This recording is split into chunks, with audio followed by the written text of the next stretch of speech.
So, Gerald, how do you like our port?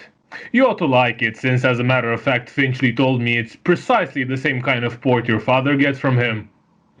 That'll be all right. The governor prides himself on being a good judge of port. I don't pretend to know much about it, though.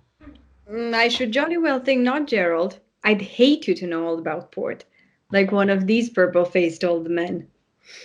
Oh, here, Sheila, I'm not a purple-faced old man, am I?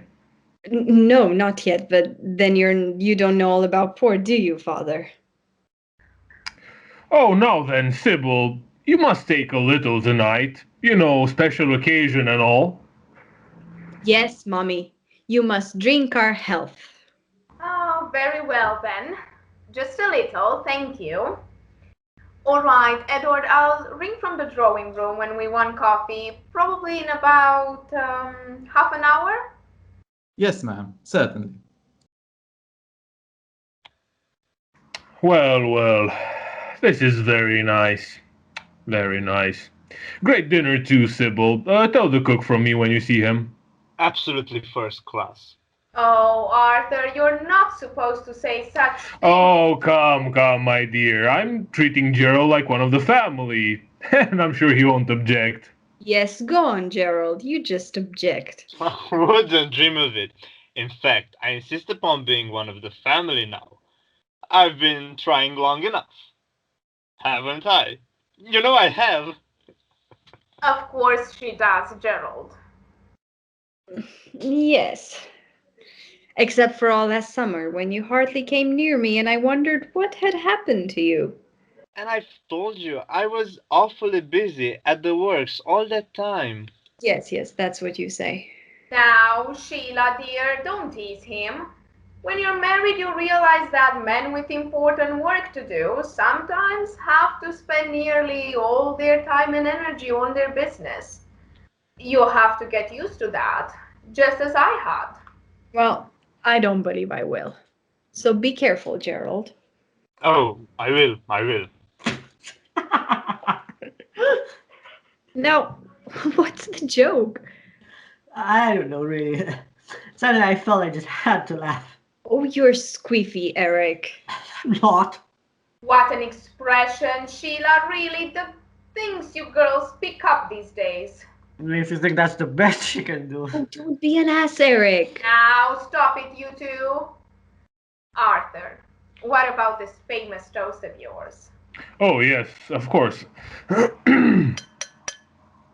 Well, Gerald, I know you agree that we should only have this quiet little family party, though it is a pity that Sir George and Lady Croft can be with us tonight, but they're abroad, so it can't be helped. Now, like I told you, they sent me a very nice cable. Couldn't be nicer, really. Now, I'm not sorry that we're celebrating quietly like this, Much or nicer like this, really. I agree, yeah. so do I, but it does make speech making more difficult, so In that case, don't do any. We'll drink to their health and have it done with. no, we won't, Eric. This is one of the happiest nights of my life. And one day I hope, when you have a daughter of your own, you'll understand why. Now, Gerald, I'm going to tell you frankly, without any pretenses, that your engagement to Sheila means a tremendous lot to me. She'll make you happy, and I'm sure you'll make her happy. Gerald, you're really just the kind of son-in-law I always wanted. You see, your father and I have been friendly rivals in business for quite some time now, though, of course, Crofts Limited are both older and bigger than Birling and Company. But now, at last, you've brought us together, and perhaps now we may look forward to the time when Crofts and Birlings are no longer competing, but are working together for lower costs and higher prices. Here, here. And I think my father would agree to that. Now, Arthur, I don't think you ought to talk business on an occasion like this one. Neither do I. All wrong. Oh, quite so. I agree with you both, of course. I was only mentioning the matter in passing. What I did want to say is that Sheila's a lucky girl. And I think you're a pretty fortunate young man yourself, Gerald. I know I am. This once, anyhow. So here's wishing the pair of you the very best that life can bring. Gerald and Sheila. Yes, Gerald, yes, Sheila, darling, our congratulations and very best wishes. Thank you. Eric? All the best. She's got a nasty temper sometimes, but she's not bad, really. Good old Sheila. Chump! I can't drink to this, can I? When do I drink? You can drink to me. All right then. I drink to you, Gerald. Thank you. And I drink to you, and I hope I can make you as happy as you deserve to be, Sheila. Oh, be careful, Gerald, or I'll start whipping. Well, perhaps this will help to stop it. Oh, Gerald, you've got it! Is this the one you wanted me to have? Yes, the very one. Oh, it's so wonderful. Look, Mommy, isn't it a beauty? Oh, darling. Oh, steady, steady. Oh, come on, Eric. You know, I think it's perfect. Now I really feel like I'm engaged. Oh, so you ought, darling, that's a lovely ring. Be careful with it. Careful. I'll never leave it out of my sight for an instant. Well, it came just at the right moment. That was clever of you, Gerald. Now, Arthur, if you've no more to say, I think Sheila and I have better go into the drawing room and leave you men Oh, to I was just going to say that. Are you even listening, Sheila? This concerns you too, you know. Yes, sorry, Daddy. Actually, I was listening. Well, I'm delighted about this engagement, and I hope it won't be too long before you two are married. And I want to say this. There's a good deal of silly talk about these days, and I'm speaking here as a hard-headed businessman who has to take risks and know what he's about. I was saying, you can ignore all this silly pessimistic talk. When you two marry, you'll be marrying at a very good time, yes, a very good time. And soon it'll be an even better time. You see, last month, just because the miners came out on strike, there's a lot of wild talk about possible labor trouble in the near future. Don't worry, we've passed the worst of it. We employers are at last coming together to see that our interests and the interests of capital are properly protected. And we're in for a time of steadily increasing prosperity. I believe you're right, sir. But what about the war? Actually, glad you mentioned it, Eric. I was just coming to that. Now you need to understand, just because a German Kaiser makes a speech or two here and there, or a few German officers have a bit too much to drink and begin talking nonsense, you'll hear some people say that war's inevitable. And to that I say, fiddlesticks! The Germans don't want war. Nobody wants war except some half-civilized folks in the Balkans. And why? Why should anybody want war? There's too much at stake these days, simply put. Everything to lose and nothing to gain by war. Yes, I know. But still, if you think about Just it, let me finish, Eric. You've a lot to learn yet. And I'm talking as a hard-headed, practical man of business. And I say there isn't even a chance of war. Look at the world around us. It's developing so fast that it'll make war simply impossible. I mean, look at the airplane, just able to go further each year, and then the automobile, how it's making headway bigger and faster all the time, and then ships. Why ships? A friend of mine went over this new liner last week, the Titanic, she's called. Every luxury imaginable. 40 46,800 tons of steel, and that's what you young people ought to keep your eyes on. Facts like that, progress like that, and not a few German officers talking nonsense and a few scaremongers here making a fuss about nothing.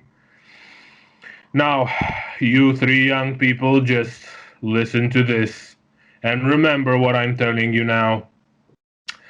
In 20 or 30 years' time, let's say 1940, you may be giving a little party just like ours. Your son or daughter might be getting engaged. And I tell you, by that time you'll be living in a world that'll have forgotten all these capital versus labor agitations and all these silly little war scares. There'll be peace and prosperity and rapid progress everywhere. Except, of course, in Russia, which will always be a backwater Arthur, naturally. Arthur, Yes, yes, my dear. I know I'm talking too much.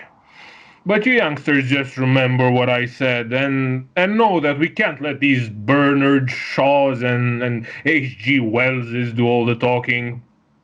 We hard-headed, practical men of business must say something sometime. And when we do, we don't guess. We've had the experience and we know. yes, of course you do, dear. Well, don't keep Gerald in here too long. Eric, I want you a minute. Will you join me and Sheila into the drawing room, please? right away. All right, come along. So, Gerald, help yourself to another glass of port. Thank you. By the way, there is something I'd like to mention. In strict confidence, of course, now that we're by ourselves. I do have an idea that your mother, Lady Croft, while she doesn't object to my girl, she feels you might have done better for yourself socially or. Oh, no, sir. No, Gerald. That's all right. That's all right. Don't blame her. She comes from an old country family, landed people, and so forth, and so it's only natural. But what I wanted to say is, there's actually a fair chance that I might find my way into the next honors list. Just a knighthood, of course. Oh, well, sir, I see. Congratulations then. Oh, thanks, Gerald, but it's a bit early for that, so don't say anything to anyone yet. But you see, I've had a hint or two here and there. You see, I was Lord Mayor here 2 years ago when royalty visited us, and I've always been regarded as a sound, useful party man. So, well, gather there's a very good chance of a knighthood. So long as we behave ourselves, don't get into the police court or start a scandal, eh? Well, you seem to be a nice, well-behaved family, so... We certainly think we are. So, if that's the only obstacle, sir, I think you might as well accept my congratulations now. No, Gerald, I really couldn't do that, and don't say anything yet. Um, not Not even to my mother. I know she'd be delighted with. Well, when she returns from her trip, you could drop a hint to her, and you can promise her that we'll try to stay out of trouble during the next few months.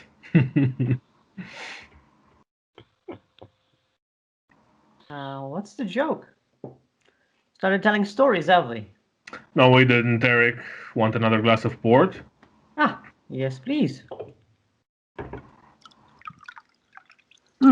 Mother says we mustn't stay too long. I don't think it matters. I left him talking about clothes again. You think a girl had never had any clothes before she got married? Women are potty about them. Yes, but you've got to remember, my boy, that clothes mean something quite different to a woman. Not just something you wear or something to make them look prettier, but, well, a sort of sign or token of their self-respect. That's true. Yes, I remember once actually that. Well, what do you remember, Eric? Nothing. Nothing? Sounds a bit fishy to me. Yes, well, you don't know what some of these boys get up to nowadays. More money to spend and time to spare than I had when I was Eric's age. They worked us hard in those days and kept us short of cash. Though even then we broke out and had a bit of fun sometimes. I'll bet you did. But you see, young man, this is the point. I don't want to lecture you fellows again, but what so many of you don't seem to understand now when things are so much easier is that a man has to make his own way. A man has to look after himself and his family too, of course, when he has one. And so long as he does that, he won't come to much harm. But the way some of these cranks talking right now, you think everybody has to look after everybody else as if we were all mixed up together like bees in a hive, community and all that nonsense. But take my word for it, you youngsters, and I've learned it into good, hard school of experience, that a man has to mind his own business and look after himself and his own and Somebody at the front door? oh, Edward will answer it. Well, have another glass of port, Gerald, and then we'll join the ladies in the drawing room. That'll stop me giving you good advice. Yes, you've certainly piled on a bit tonight, Father. Ah, well, special occasion. And feeling contented for once, I wanted you to have the benefit of my experience. Please, sir. An inspector has arrived. An inspector? What kind of inspector? A police inspector. He says his name is Inspector Goole. Inspector Goole. Don't know him. Does he want to see me? Yes, sir. He says it's very important. All right, Edward. Show him in here. You see, Gerald, I'm still on the bench. Maybe something about the warrant or such. Sure to be. Unless Eric's been up to something, and that would be awkward, wouldn't it? Yes, very awkward. Whatever do you mean? No, only something we were talking about when you were out. A joke, really. I don't think it's very funny. What's the matter with you, boy? Nothing. Inspector Goole.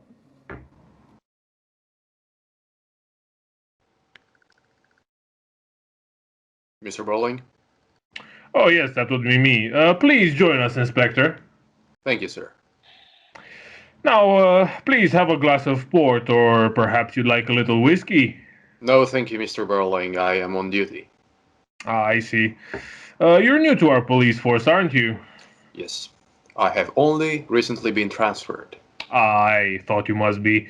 You see, I was an older man for years here in Bromley and Lord Mayor 2 years ago, and I'm still on the bench, so I know the Bromley police force pretty well, and I thought I'd never seen you before. Quite so.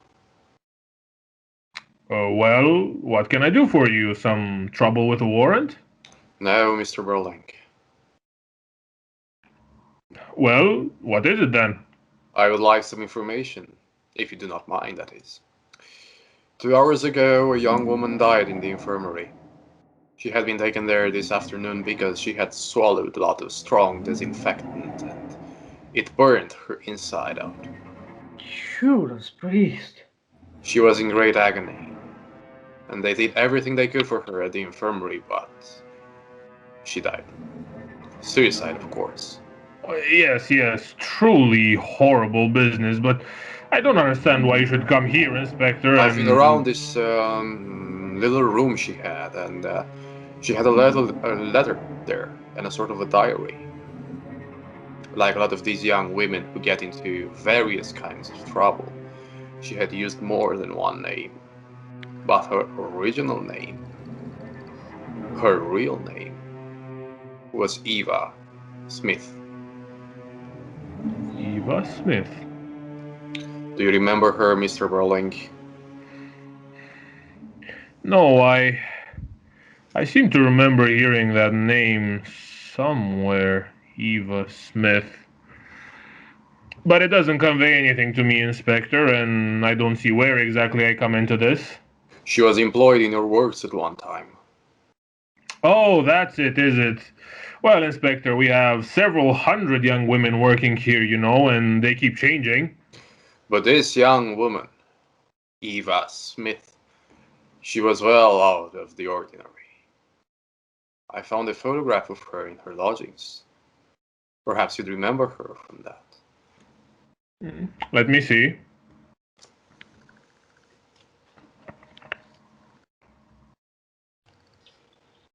May I have a look at the photograph, Inspector? Not yet.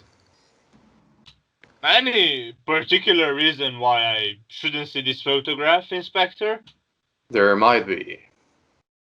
And the same applies to me, I suppose? Indeed. Well, I can't imagine what it could be. Neither can I.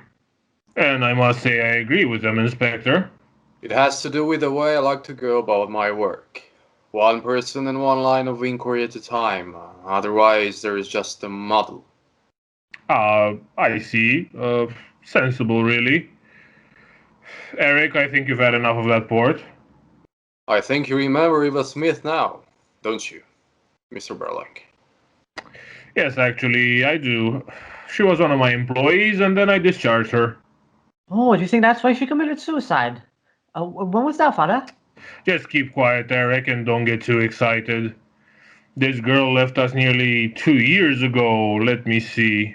It must have been in the early autumn of 1910. Correct. It was the end of September 1910. That's right. Sir, wouldn't you? I was rather out of this. Oh, I don't mind you being here, Gerald, and I'm sure the inspector has no objection, have you? Perhaps I ought to explain first that this is Mr. Gerald Croft, the son of Sir George Croft, you know, of Crofts Limited. Mr. Gerald Croft, is it? Oh, yes. Incidentally, we've been modestly celebrating his engagement to my daughter, Sheila. I see. Mr. Croft here is going to marry Miss Sheila Birling. I hope so, yeah. Then I'd prefer you stay, Mr. Croft. Oh, all right. Look, Inspector, there's nothing mysterious or scandalous about this business, at least not as far as I'm concerned. It's a perfectly straightforward case, and as it happened more than 18 months ago, nearly 2 years ago, obviously it has nothing whatever to do with this wretched girl's suicide, eh, Inspector? No, sir. I cannot agree with you there. And why not? Because what happened to her then may have determined what happened to her afterwards. And what happened to her afterwards may have driven her to suicide. A chain of events, so you see. Oh, well, put it like that. There is something in what you say. Still, I can't accept any responsibility. If we were all responsible for everything that ever happened to everybody we'd had any dealings with, it would be very awkward, wouldn't it? Very awkward indeed, Mr. Birling. We'd all be in an impossible position, wouldn't we? Ah, my lord, yes. And as you were saying that, the man has to look after himself Oh, and yes, mind. well, Eric, we needn't go into all that. Go into what, Mr. Birling? Oh, just before you arrived, Inspector, I'd been giving these young men a little good advice. Now, about your girl, Eva Smith. I remember her quite well now.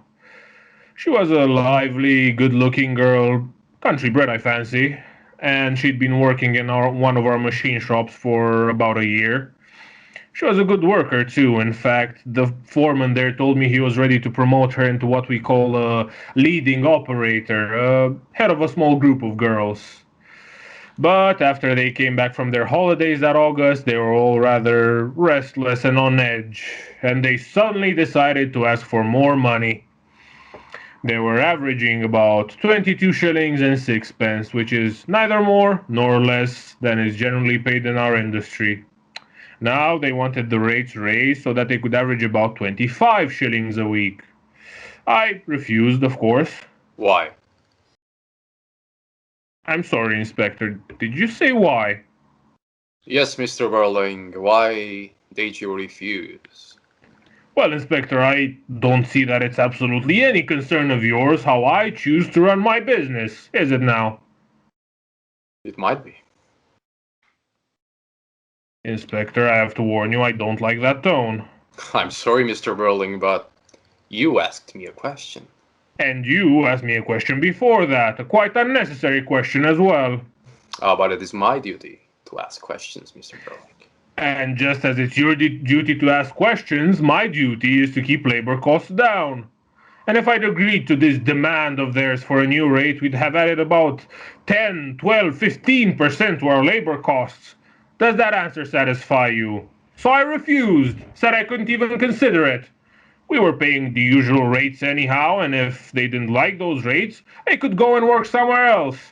It's a free country, I told them. And it's not as if you can't go and work somewhere else. Quite so. Look, Eric, you just keep out of this. You hadn't even started working in the works when this happened. So, Inspector, like I was saying, they went on strike. That didn't last long, of course. Not if it was just after the holidays. They'd be all broke if I know them. Right, Gerald. They mostly were broke, and so was the strike after a week or two. A pitiful affair. Well, we let them all come back, at the old rates, of course, except 4 or 5 ringleaders who'd started the entire trouble. I went down to the works myself and told them to clear out. And this girl you're talking about, Eva Smith, she was one of them, and she had far too much to say about the strike, so she had to go. You couldn't have done anything else. Well, I could have kept her on instead of throwing her out. Tough luck, really. That's rubbish, Eric. If you don't come down sharply on some of these people, they'll soon be asking for the earth. I should say so, yeah. They might do, Mr. Birling. But after all, it's better to ask for the earth than to take it, isn't it? Tell me, Inspector, what did you say your name was again? Goole. Goole. Right, Inspector Goole, tell me. How do you get on with our Chief Constable, Colonel Roberts? Don't see much of him. You don't see much of him. Well, perhaps I ought to warn you that he's an old friend of mine, actually, and that I see him fairly frequently. In fact, we even play golf together sometimes, up at the West Bromley. But I do not play golf. I didn't suppose you did. Well, I think it's all a damn shame. I think not. Never wanted to play anyway. I don't know. I mean about this girl, Eva Smith, was it? Why shouldn't they try for higher wages? I mean, we try for the highest possible prices, and I don't see why she should have been sacked just because she'd been a bit more spirited than the others. You said it yourself, she was a good worker. I would have let her stay. You would have let her stay. Unless you brighten your ideas, Eric, you'll never be in a position to let anybody stay or to tell anybody to go. In fact, I think it's about time you learn to face a few responsibilities. That's something this public school and varsity life of yours doesn't seem to teach you? Don't need to tell the inspector all about that, do we? Matter of fact, I don't see why we need to tell the inspector anything more. In fact, there's nothing I can tell him. I told the girl to clear out, and off she went, and that's the last I heard of her. Do you have any idea what happened to her after that? She get into trouble, go on the streets? No, she didn't exactly go on the streets. What's this about the streets? Oh, I'm sorry, I didn't know we had company. Mother sent me to ask why you didn't come along into the drawing room. Oh, we shall be along any minute now, Sheila. Just finishing here. I'm afraid not, Mr. Birling. There's nothing else, you know, Inspector. I've just told you that. What's all this about? Nothing to do with you, Sheila. Just run along, will you?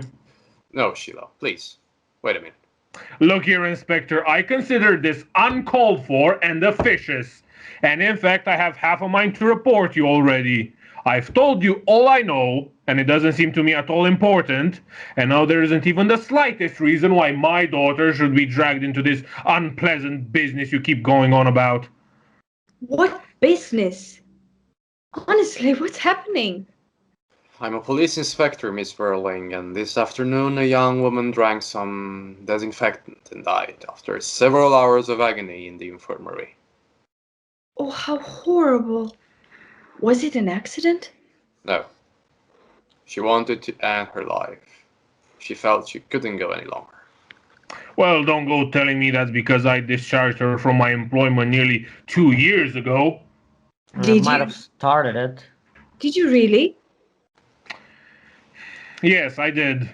The girl had been causing a lot of trouble in the works. I was quite justified. Yes, I think you were. I know we'd have done the same thing. Sheila, don't look like that. I'm sorry, it's just that I can't help thinking about this girl destroying herself so horribly and thinking that I was so happy tonight. Oh, Inspector, I wish you hadn't told me. Oh, tell me, what was she like? Quite young? Yes, 24. Pretty? She wasn't pretty when I saw her today, but she had been pretty. Very pretty. Oh, that's enough of that. And I don't really see that this inquiry gets you anywhere, Inspector. It's what happened to her since she left Mr. Birling's works that is important. Obviously, I suggested that some time ago. And we can help you there, because we don't know. Are you sure you do not know? Are you suggesting now, Inspector, that one of them knows something more about this girl? Quite so, Mr. Birling. So you didn't come here just to see me? No. Well, of course, if I'd known that earlier, I wouldn't have called you officious or talked about reporting you. You understand that, don't you, Inspector? I simply thought that for some reason best known to yourself, you were making the most of this tiny bit of information I could give you. I'm sorry. This makes a difference. Are you sure of your facts? Oh, some of them, yes. I can't think they can be of any great consequence. The girl's dead, though. What do you mean by saying that? You sound as if we were responsible. Now, just a minute, Sheila. Now, Inspector, what say you and I go into a side room to discuss this matter further and... Wait, why should you? He's finished with you, he said that. It's one of us now. Yes, Sheila, and I'm trying to settle it sensibly for you. Well, there's nothing to settle, as far as I'm concerned. I've never known an Eva Smith. And neither have I. Was that her name? Eva Smith? Yes. Never heard it before. So, where are you now, Inspector? Where I was before, Mr. Croft. I told you. They like a lot of these young women, she'd used more than one name. She was still Eva Smith when Mr. Birling sacked her. For wanting 25 shillings a week instead of 22 and 6, mind you. But after that, she stopped being Eva Smith. And perhaps she'd had enough of it. I can't blame her. Well, I think it was a mean thing to do, Father. Perhaps this spoiled everything for her. That's rubbish. Say, Inspector, do you have any idea what happened to this girl after she left my works? Yes, I do, Mr. Birling. She was out of work for the next 2 months. Both her parents were dead, so she had no home to go back to. And she hadn't been able to save much of what Birling and company had paid her. So, after 2 months with no work, no money coming in, living in lodgings with no relatives to help her, little to no friends, lonely, half-starved, she was feeling desperate. I should think so. It's a rotten shame. And there are a lot of young women living that sort of existence in every city and every big town in this country, Miss Birling. If there weren't, the factories and the warehouses wouldn't know where to look for cheap labor. Ask your father here. Yes, but these girls aren't cheap labor. They're people. I've had that notion myself from time to time, and in fact, I've thought that it would be quite good for each and every one of us if sometimes we tried to put ourselves in the place of those young women counting their pennies in their little back bedrooms. Yes, I expect it would. But what happened to her then? She had what seemed to be a wonderful stroke of luck. She was taken on in a shop, and a good one too. Millwards. Millwards? We go there. In fact, I was there this afternoon. For your benefit, Gerald. Good. Yes, she was very lucky to be taken on at Millwards. That's what she believed herself. And it happened that at the beginning of December that year, 1910, there was a good deal of influence about, and Millwards suddenly found themselves short-handed. So that gave her a chance. It seems she liked working there. It was a nice change from a factory, and she enjoyed being among pretty clothes, I've no doubt. Now she felt that she was making a good, fresh start. You can imagine how she felt. Yes, of course. And then, of course, she got herself into trouble there, I suppose. Well, after about a couple of months, just when she felt that she was settling down quite nicely, they told her she'd have to go. Not doing her work properly. Oh, Mr. Birling, there was nothing wrong with the way she was doing her work. They admitted that. Well, they wouldn't just fire her like that. There must have been something wrong. All she knew was that a certain customer complained about her. And so she had to go. When was this? At the end of January last year. What did this girl look like? I have a picture to show you.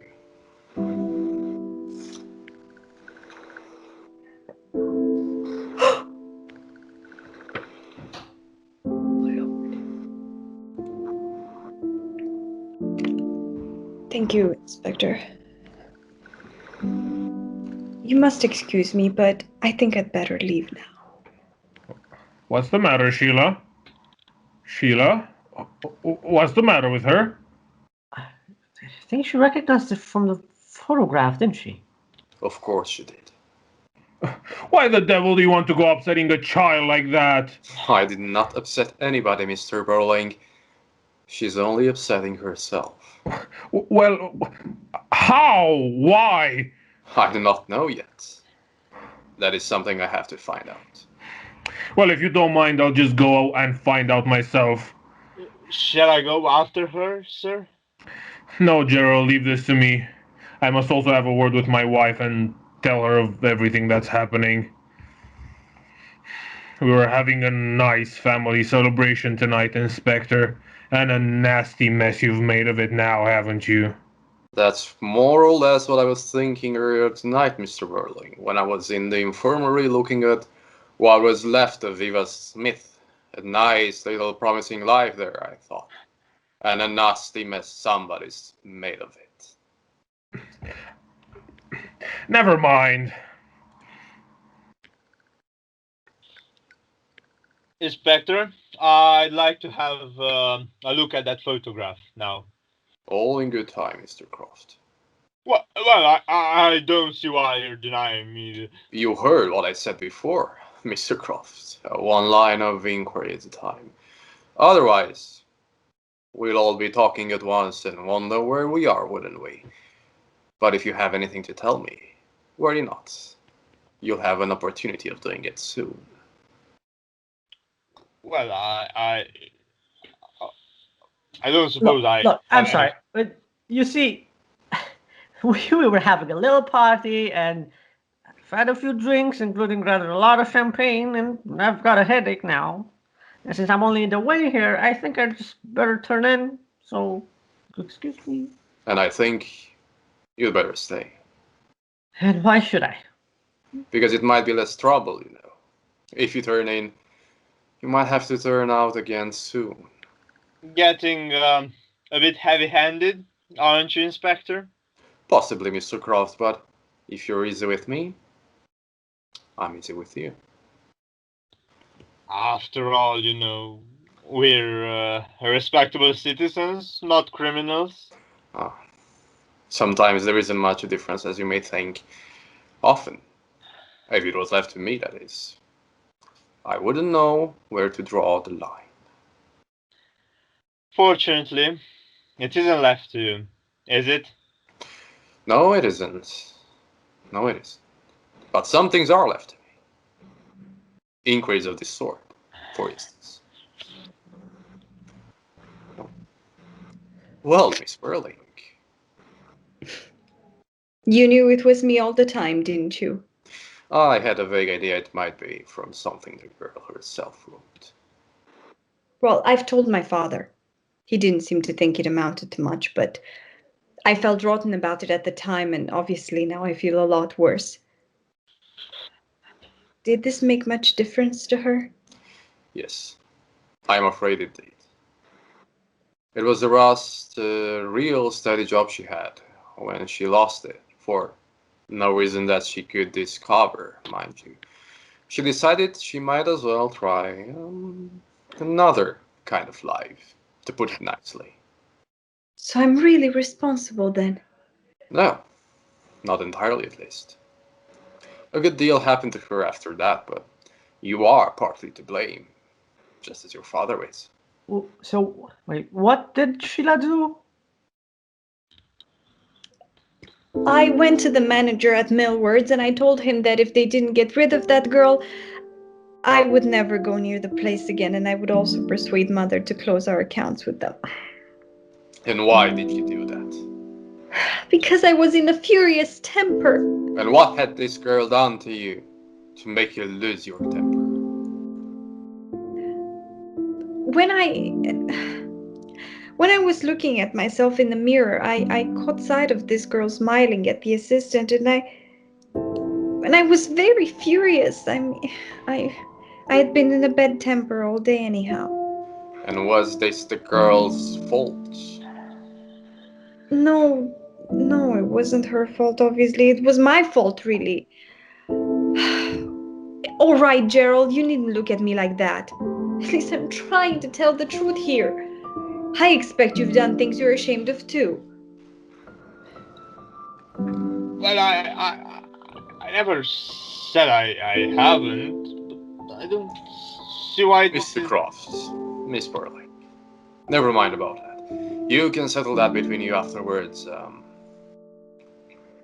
What happened then?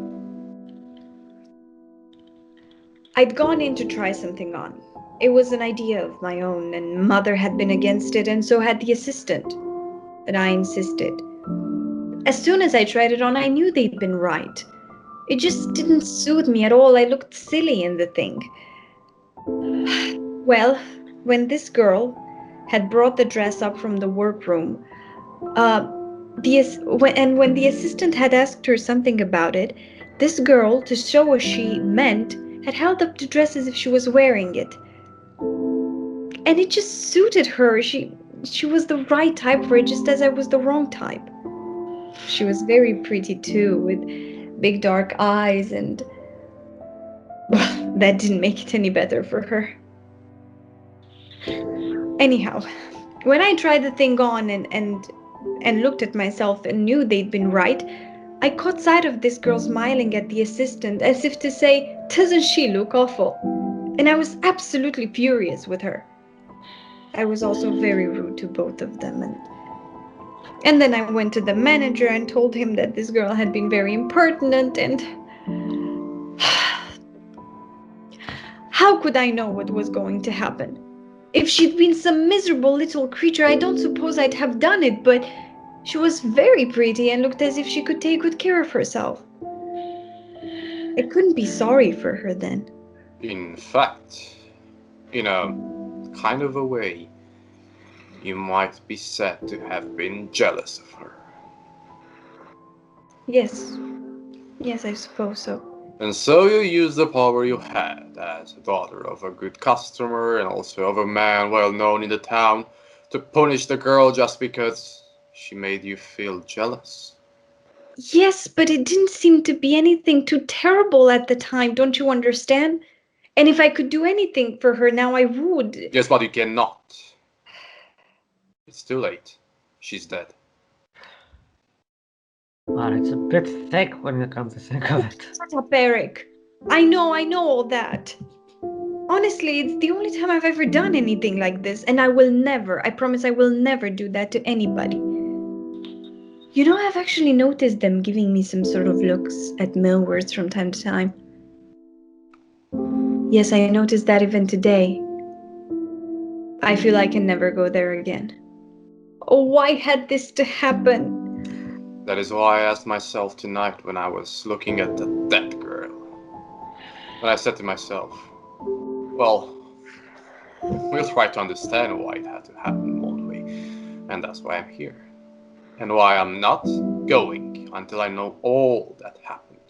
Eva Smith lost her job with Birling and Company because the strike failed and they were determined not to have another one. At least she found another job. Under what name, I do not know.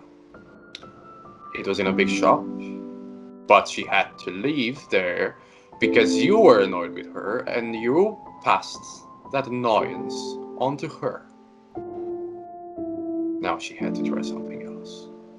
So first, she changed her name to Daisy Ranton. What? I said, Mr. Croft, that she changed her name to Daisy Ranton. Sheila, darling, do you mind if I give myself a drink? Where is your father, Miss Birling? He went into the drawing room to tell Mother what was happening. Eric, take the inspector along into the drawing room, will you? Ah. This way, Inspector. Much obliged.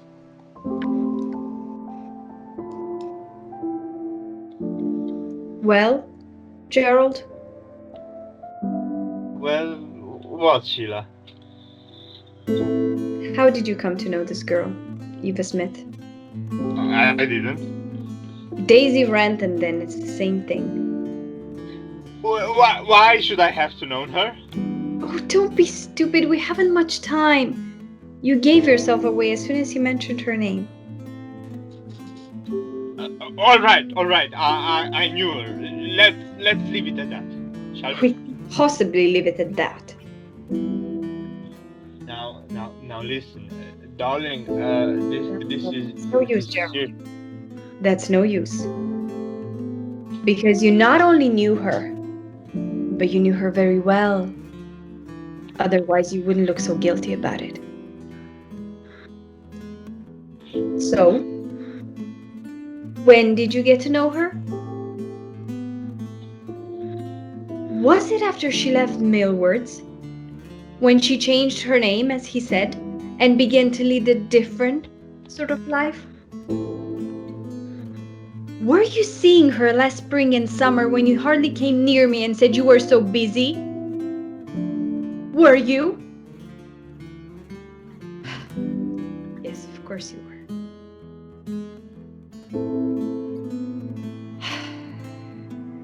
Look, Sheila, I'm sorry, but it was all over and done with last summer.